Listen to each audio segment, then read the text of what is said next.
요즘 따라 소변을 보면 유독 거품이 많이 나오시나요? 이것이 며칠 지속되거나 꾸준히 거품료를 봐왔다면 그냥 넘어가시면 안 됩니다. 소변에 거품이 많이 나오는 이유는 여러 가지가 있지만 가장 대표적인 것은 바로 신장 문제입니다. 신장은 한번 망가지면 회복하기가 힘든 장기 중 하나이며 특히 나이가 들수록 더욱 조심해야 하는 것이 바로 신장 질환입니다. 남은 평생 동안 신장에 문제가 생기지 않고 날마다 건강해질 수 있는 방법을 소개해 드리겠습니다. 짧으니 집중해 주세요. 신장질환 증상은 무엇이 있을까요? 거품료가 가장 흔한 증상이며 손발이 붓고 눈이 붓는 등의 부종 증상이 대표적입니다. 이유는 신장이 노폐물을 걸러주는 역할을 제대로 수행하지 못하기 때문입니다. 노폐물 배출이 원활하지 않다 보니 자연스럽게 몸은 지치게 되고 무기력감과 피로를 점차 느끼게 됩니다. 아무리 쉬어도 쉬는 것 같지 않는 느낌을 받고 계신가요? 그러시다면 신장질환을 의심해 보세요. 신장질환이 진짜 무서운 이유는 신장이 도대체 왜 망가졌는지를 살펴보면 되는데요. 혈압이 높거나 당뇨가 있다면 대부분 신장에도 문제가 생기게 됩니다. 즉, 신장 하나만 안 좋아지게 된 것이 아니라 우리 혈관에 문제가 생겼다는 말입니다. 그리고 혈관 질환은 만병의 원인으로서 온갖 합병증을 일으키게 됩니다. 소변에 거품이 많이 생기는 현상 하나만으로도 내 건강이 얼마나 안 좋은 상태인지 알 수 있다는 것이죠. 자, 지금부터는 우리의 지친 신장을 살리는 방법에 대해 알아보도록 하겠습니다. 첫 번째, 물을 제대로 먹어야 한다. 여러분들 혹시 물을 하루 2리터 이상 먹어야 한다는 말 들어본 적 있으신가요? 그래서 건강에 관심 있는 분들이 2리터짜리 물병을 하루 한 개씩 비우는 운동도 하는 모습을 많이 봤는데요. 오히려 이것이 내 건강을 망치고 있었다면 믿어지십니까? 기준을 분명히 해야 합니다. 우리는 물을 많이 마셔야 할까요? 물이 우리 몸에 필요하다는 것은 두말할 필요도 없습니다. 물은 우리 혈액은 물론 피부, 근육, 관절까지 영향을 줍니다. 불의의 사고를 당하여 고립되었을 때 음식을 못 먹는 것보다 더 위험한 것이 물을 못 먹는 것이라는 말 들어보셨죠? 피부가 요즘 칙칙해 보이시나요? 로션, 크림만 바르지 마시고 물을 마셔야 합니다. 근육이 뭉쳐서 어깨가 아프시나요? 안마만 받지 마시고 물을 마셔야 합니다. 자, 이렇게만 들어보면 물을 많이 마셔야 할 것 같죠? 지금부터 잘 들어보셔야 합니다. 우리 몸에 필요한 것은 물도 있지만 전해질도 있습니다. 전해질이 무엇이냐면 바로 나트륨과 칼륨입니다. 나트륨을 많이 먹으면 안 된다면서요? 하실 텐데요. 과다한 나트륨이 안 좋은 것이지 몸의 나트륨은 매우 중요합니다. 자, 그렇다면 한번 생각해 보세요. 나트륨이 몸에 있는데요. 물을 많이 마시게 되면 어떻게 될까요? 나트륨이 희석되겠죠? 그런데 우리 몸에 기본적인 나트륨은 꼭 필요하다고 말씀드렸죠. 그럼 어떻게 되냐면 물만 소변으로 배출하게 됩니다. 이 과정이 반복되면 두통, 구토, 어지럼증, 탈수까지 일어나게 됩니다. 물을 마시면서 탈수가 일어나는 아이러니한 상황이 벌어지는 것입니다. 그래서 마라톤이나 스포츠 경기를 할 때 보면 맹물을 마시는 것이 아니라 물과 나트륨이 함께 들어있는 이온 음료를 마시는 것입니다. 장염에 걸려서 심하게 설사를 하게 되면 탈수가 일어나는데요. 이때 의사들이 강조하는 것이 바로 이온 음료를 마셔라입니다.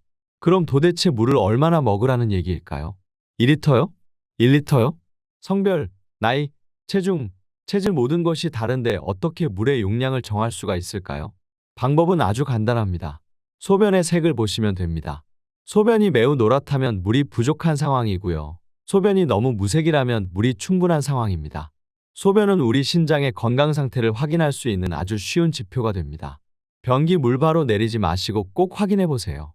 그리고 소변색에 따라 물의 용량을 조절하시면 됩니다. 쉽죠?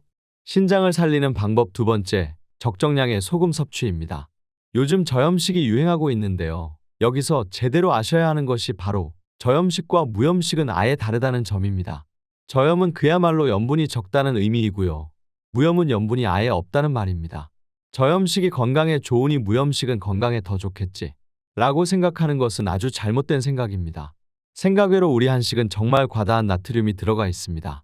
국, 찌개, 젓갈, 김치, 고추장, 된장 등 가장 한식을 대표하는 이러한 음식들에는 정말 많은 양의 나트륨이 포함되어 있습니다. 여기에 서양 식습관이 들어와 햄, 소시지와 같은 인스턴트 식품까지 먹게 된 우리나라의 성인 고혈압 발병률은 30%가 넘습니다. 여러분들의 식습관은 어떠신가요? 무조건 소금 섭취량을 줄이셔야 합니다. 나트륨을 많이 섭취하게 되면 고혈압을 유발하고 신장이 약해지며 칼슘 배출로 인한 골다공증까지 일어나게 됩니다. 짜게 먹는 것 하나만으로 위암 발생률이 68%나 늘어나고 폐 건강까지 안 좋아집니다.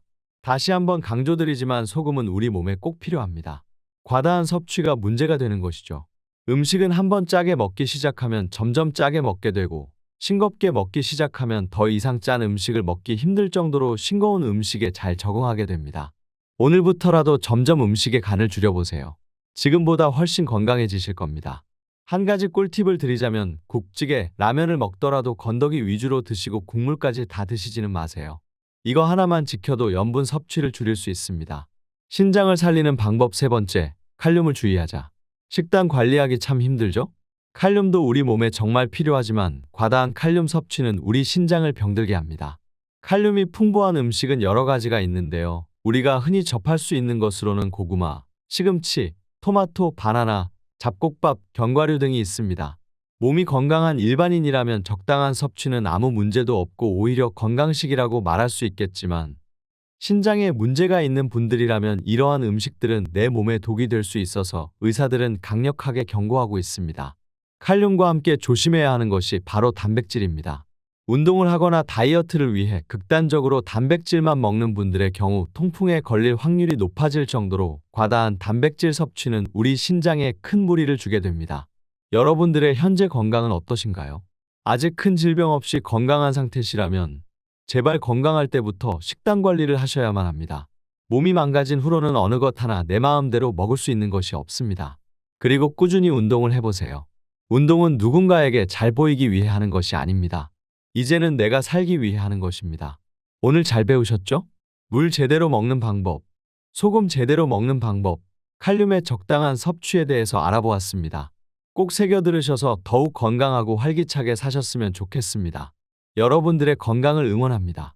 감사합니다.